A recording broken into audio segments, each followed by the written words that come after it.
Palm oil তৈরির পেছনে যে কত বড় অপ্রিয় সত্য লুকিয়ে আছে তা হয়তো অনেকেই জানেন না। বিষয়টি জানলে নিশ্চিতভাবে আপনি আকাশ থেকে পড়বেন। এমনকি বিষয়টি নতুন করে আপনার ভাবনাকে নাড়া দেবে। এখানে পাম অয়েল তৈরির জন্য উঁচু উঁচু গাছ থেকে পাম ফল পাড়া হচ্ছে, আর এখান থেকে শুরু হয় ফ্যাক্টরিতে পাম অয়েল তৈরির কর্মযজ্ঞ। এর প্রতিটি ধাপ আপনাকে বিস্মিত করবে। চলুন তবে জেনে নেওয়া যাক ফ্যাক্টরিতে পাম অয়েল তৈরির প্রসেস। পাম গাছগুলো দেখতে ঝোপালো, অনেকটা আমাদের দেশের নারিকেল গাছের মতো।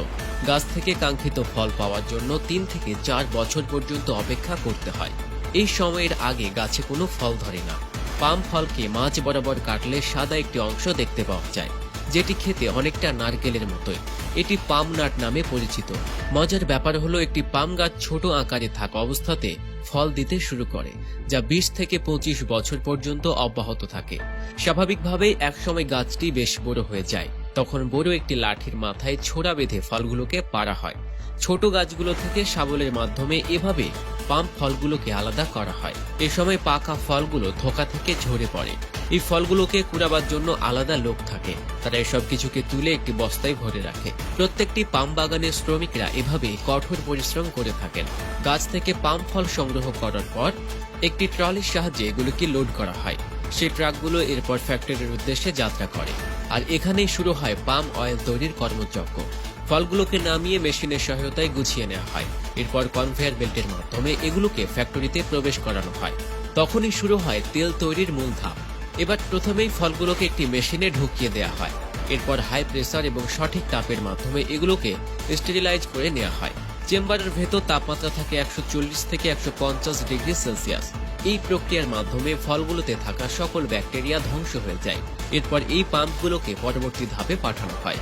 এখানে এতগুলো সেদ্ধ করে এর ভেতরে থাকা মাইক্রো অর্গাজম এবং ব্যাকটেরিয়াকে আলাদা করা হয়।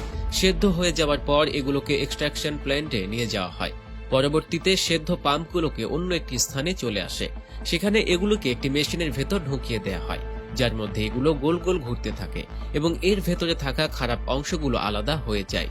এই প্রক্রিয়াটি চলতে থাকার সাথে সাথে ফলগুলো অন্য একটি স্থানে চলে আসে। পরে এগুলোকে ড্রাই স্টোরেজ মেশিনের মাধ্যমে ঢুকিয়ে দেওয়া হয়। এখানে হিটের মাধ্যমে ফলগুলোকে পরবর্তী ধাপের জন্য প্রস্তুত করা হয়। এবার ফলগুলোকে নিয়ে যাওয়া হয় প্রেস মেশিনের দিকে। এটিকে বলা হয় পুরো প্রক্রিয়ার সবচেয়ে গুরুত্বপূর্ণ ধাপ, কারণ এখানে পাম ফলের মধ্যে থেকে পাম তেল বের করা হয়। এই প্রেস মেশিনের সাহায্যে প্রথমে ফলগুলো থেকে ফাইবার বের করে নেওয়া হয়, পাশাপাশি অন্য অংশ থেকে তেল বের হতে শুরু করে। তেল বের হওয়ার পর এগুলোকে একটি রিসেপশন ট্যাঙ্কের মধ্যে রাখা হয়, যেখানে এগুলোকে দেখতে ভেজা তেলের মতো লাগে। এরপরেই তেলকে কোল্ড স্টোরেজে রাখা হয়। তেলগুলো এখানে তরল থেকে কঠিন বস্তুতে পরিণত হয়। এ সময় এগুলো দেখতে মাখন কিংবা চিজের মতো লাগে। কিছু সময় পর এই কঠিন বস্তুটি পিউরিফাই মেশিনের দিকে নিয়ে যাওয়া হয়। এখান থেকে একরকম পাম অয়েল ব্লকগুলোকে দিয়ে দেওয়া হয়। এই মেশিনটি পাম অয়েলকে তরল তেলে পরিণত করে এবং পিউরিফায়ারের মাধ্যমে বের করে আনে। সবশেষে বোতলজাত করে তেলগুলো বাজারে পাঠিয়ে দেওয়া হয়, আর বাজার থেকেই এটি চলে আসে হোটেল কিংবা আপনার আমার বাড়ির রান্নাঘরে।